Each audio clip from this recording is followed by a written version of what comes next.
video you're getting ready to watch is me helping this horse to accept to be comfortable getting in this water.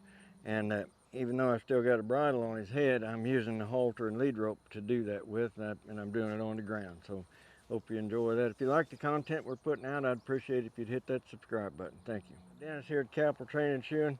We're out on a ride out in the cow pasture today, and we come across a little stream here, and there's to me, a lot of good opportunity here. This particular horse, I've never ridden across water, so I don't know how he's going to be. So I thought he would be a good one to start with. My goal is going to be not to necessarily get over this water, but to have this horse standing comfortably in it. And the reason that I like for a horse to be standing comfortably in the water is because if you have one in that frame of mind, then they're going to enter the water with less resistance, because the comfortable place for them is in the water.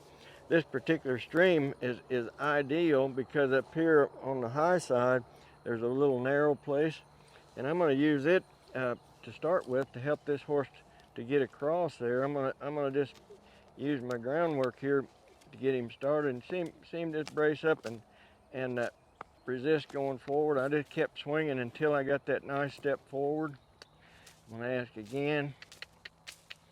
And his head is up like that. He's not thinking about moving forward. He's thinking backwards. So I'm just offering back the resistance that he met me with right there.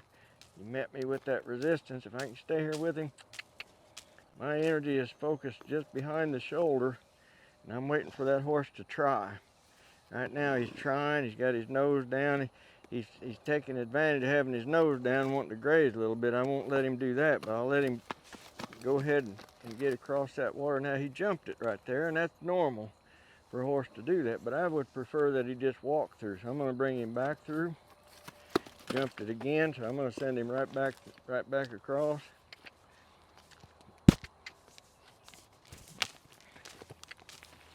Jumping is him thinking about getting over it. And remember, my goal is for him to be comfortable standing in it, like that. I stopped him from jumping that time and let him get comfortable right there. I'll let him sit there with his head hanging out over that. Let him have a moment right there. It's just the unknown underneath their feet that gets a horse uncomfortable. When he knows he can step on that and he's not going to fall through the earth, and he can stay there like that, then he's going to be in a lot better frame of mind the next ditch that we come to, hopefully. I mean, there's no guarantees, but this is a starting place. So I'll steady him around there, and then we're going to come over here to where the water is a little wider and attempt to do the same thing. I need him to think about going forward here. Keep going forward until he gets his nose out over the water. Resistance right there. I'm looking for try. There's try. So I'm going to let him have a minute right there in that try. He needs to try a little sooner when I ask him. Let him sit right there. Let him get comfortable right there.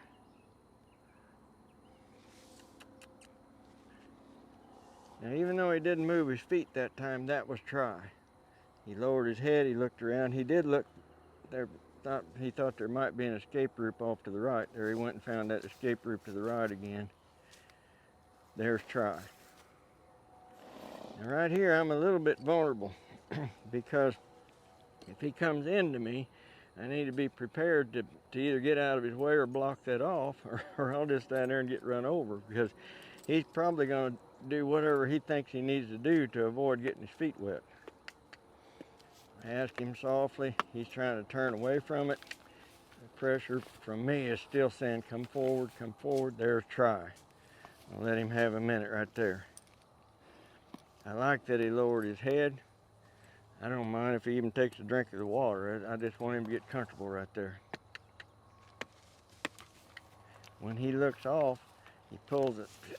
There's what I'm talking about, that place right there. I'm standing on a rock here, and if he comes into me, I might not be able to get out of his way, so I just raised up there. He's really trying right there.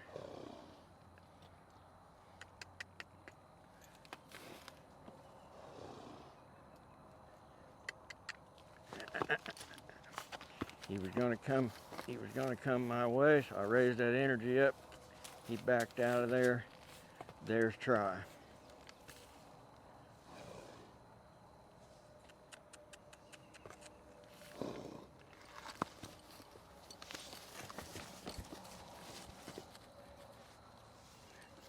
That was his back door.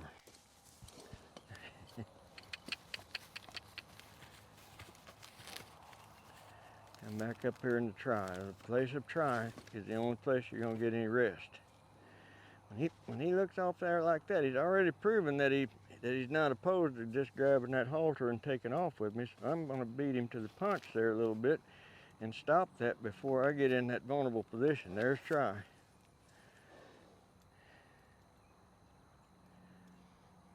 So I had to block off the avenue of escape on the other side.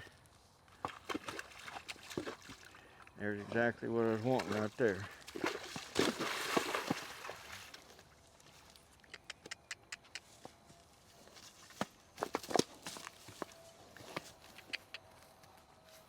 Yes, he went in. Yes, he stood in the water, but he wasn't comfortable in it. So we're going to set it up again. I want him to be comfortable in that water. Notice how much easier the entry is this time.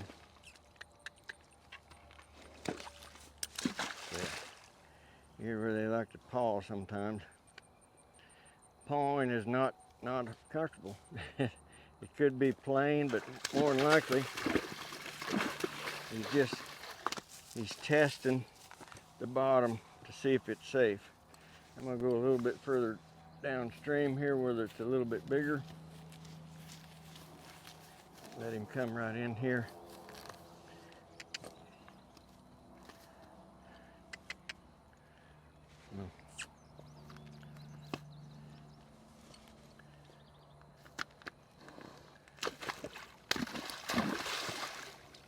When he's pawing like that, I didn't let him carry on with that. I bumped him. I said, knock that off.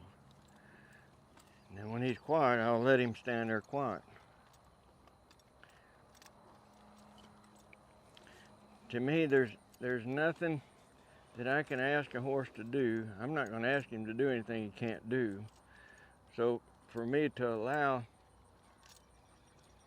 unbecoming behavior just because he's in a little bit of a vulnerable position is me letting this horse control the situation. Like right there, he didn't wait on me to come out of that water. He took it on his own initiative to come through and come out of that water. Wasn't any harm done. He didn't do anything terribly wrong. However, he needs to wait on me like he's doing right there. Nice. See, that frame of mind right there is a workable frame of mind, one that you can put in almost any situation and have a good outcome. But if they think they can they can take over control and leave anytime they want to, you're going to have trouble when you get in a much more stop. Come on around again. Did it again.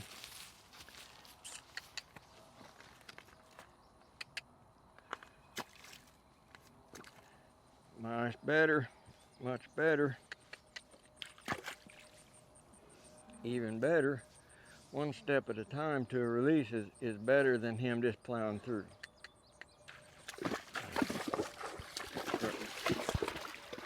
Starting to plow through, so I just blocked him off right there. Let him sit there. Here's where I want him to be comfortable. He can sit there as long as, till I tell him to leave. Nice deep breath. Good sign that he accepted things.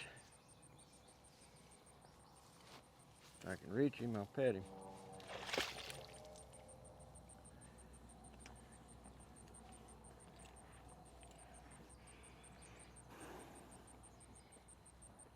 Now, could I have done that on his back? Probably.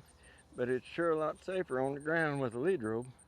And then if things escalate when you're on the ground, you know, to a point where you might not be able to ride that, or if the horse found out he can turn and leave, then you set it up to have a lot of problems in the future every ditch you come to, where this hopefully set the stage where crossing the water ditch won't ever be a problem for this horse again. So that's the point of why I'm doing this here on the ground. So I'm going to just let him stand here a little bit and get more comfortable. You know, you can't stand in there too long at this point because this is the easy place for him to be. He's getting to relax in there. He's getting comfortable in there. And the contrast between what was going on out here and what's going on out in there is big enough that this horse, he chose the right solution. So we'll leave you with that one till we see you again.